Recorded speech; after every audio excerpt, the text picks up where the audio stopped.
Chapter 58. The Conversations. Thanks to Roz's truce, life inside the nest was mostly harmonious. But when the animals went outside, it was business as usual. Sometimes a lodger wouldn't return.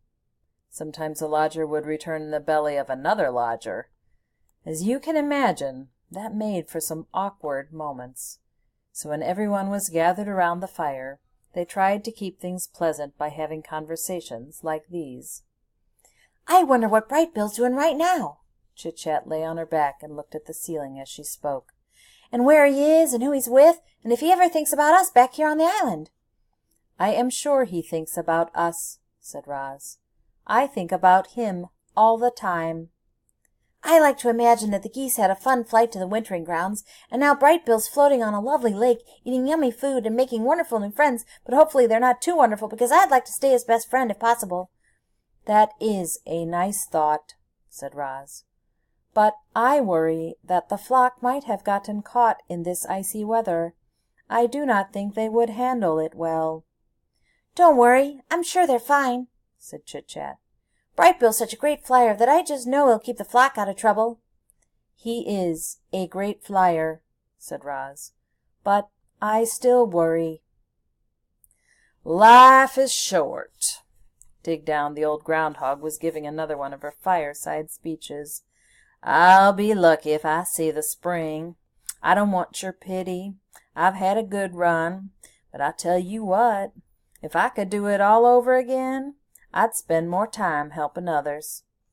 All I've ever done is dig tunnels. Some of them were real beauties, too, but they are all hidden underground, where they're no good to anyone but me. And they weren't even good to me this winter. Now, the beavers, they have it all figured out. They built that beautiful dam which created a lovely pond that made all our lives better. That must feel mighty good." "The beavers made our lives better in another way," said Fink. "They taught Roz how to build." "Ain't that the truth?" said Dig Down.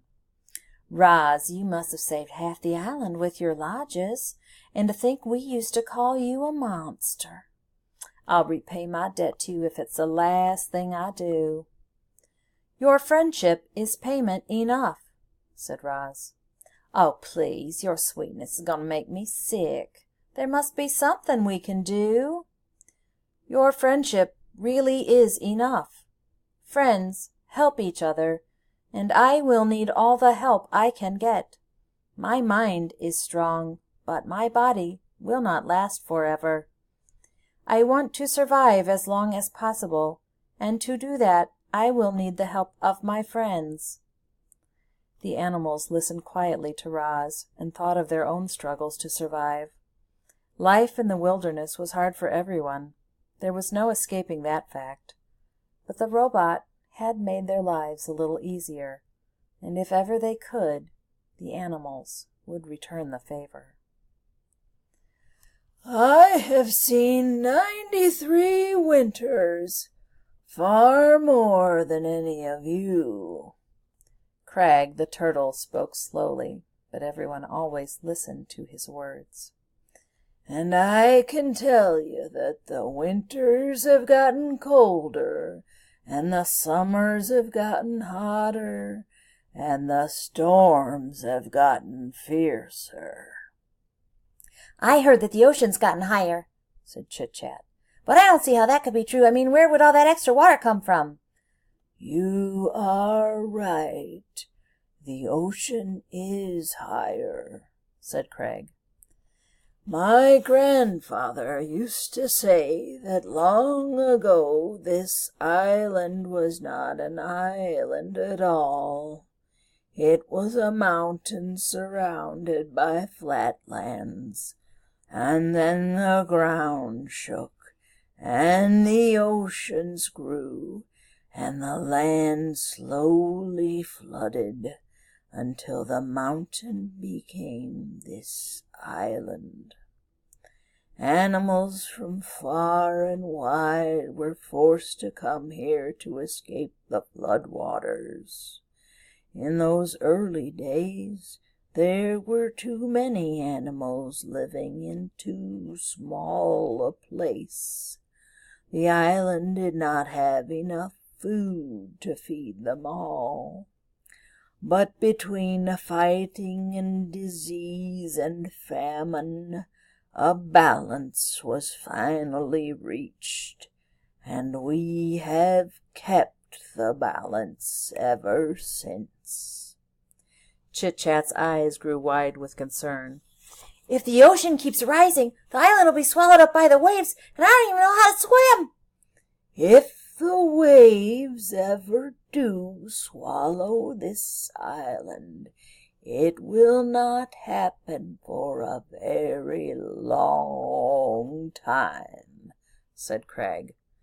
By then, we will all be long dead, even me. Everything has a purpose. It was Swooper's turn to lecture the lodgers. The sun is meant to give light, plants are meant to grow, we owls are meant to hunt. We mice are meant to hide. We raccoons are meant to scavenge. Roz, what are you meant to do? I do not believe I have a purpose. Ha! I respectfully disagree, said Swooper. Clearly, you are meant to build. I think Roz is meant to grow gardens. Roz is definitely meant to care for Brightbill. Perhaps I am simply meant to help others.